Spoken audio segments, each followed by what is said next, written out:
Hello guys, welcome to my Facebook blog. Actually আজকে বেরিয়ে পড়েছি উত্তর কলকাতাতে। অনেকদিন পর বলরাম মন্দিরে আসলাম, যেখানে ঠাকুর স্বয়ং লীলা করেছেন মানে এখানে ঠাকুর নিজের হাতে রথ টেনেছিলেন। তো সেই রথটা আজও এখানে রাখা আছে।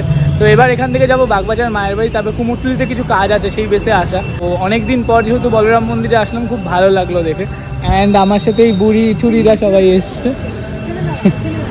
এই হলো সেই বাড়ি। আমি ঢোকার সময় একটা ক্লিপ নিয়েছি, সেই ক্লিপটা মার্চ করছি। এখন ঠাকুরের আরাত্রিক চলছে।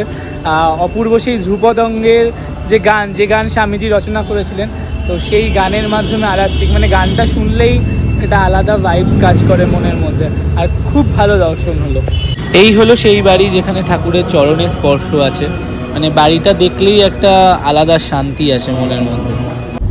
এবার মায়ের বাড়ির অভিযান। তো মায়ের বাড়ির তোরণ, অ্যান্ড মেবি মায়ের বাড়িতেও এখন আরতি চলবে, কারণ এখন আরতি চলার কথা, তো গেলে বুঝতে পারবো।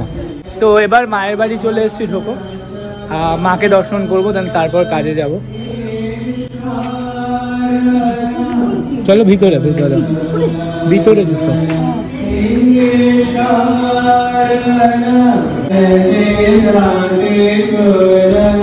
আজকে এমনই সৌভাগ্য, মায়েরও আরতি দর্শন হলো এবং খুব সুন্দর দর্শন হলো।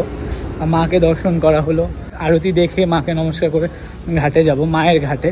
তো মানে আমাকে একা রেখে এখন এখানে এসে ভুট্টা কিনছো?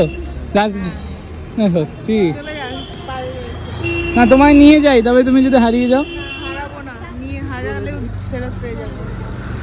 এই হলো মায়ের ঘাট।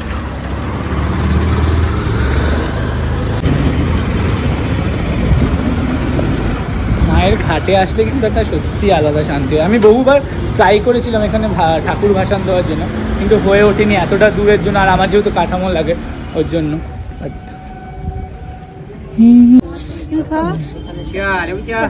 আমি খাবো না, আমি খাই না এইসব।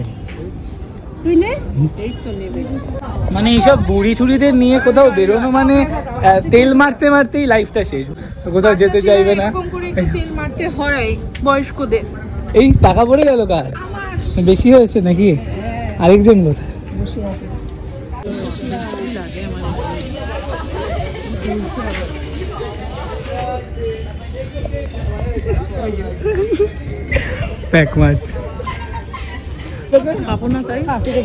একটা ভুট্টা এরকম ভাবে ভেঙে চুড়ে খাচ্ছে, কি অবস্থা দেখ। আমাদের মধ্যে কত ভালোবাসা বাবা।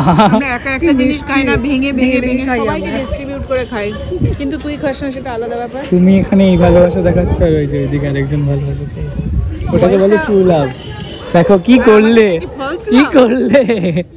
সত্যি, তার মানে বলতে চাচ্ছি সেটা করলেই জীবন না, সেটা যাই বলতে চাচ্ছি তুই কর। আমি সিঙ্গেল মানুষ, তো আমি কি করবো বলো।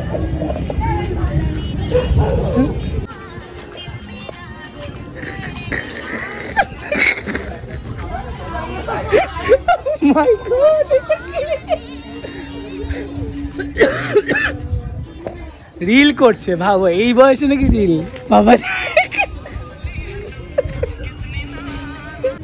ওফ কি লাগছে।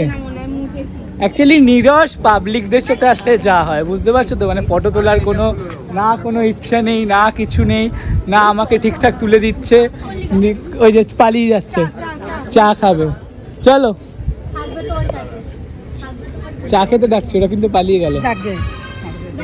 তো মায়ের বাড়ির ঘাটের এই জায়গাটা আমি ফার্স্ট টাইম, এর আগে আসিনি এই জায়গাটা।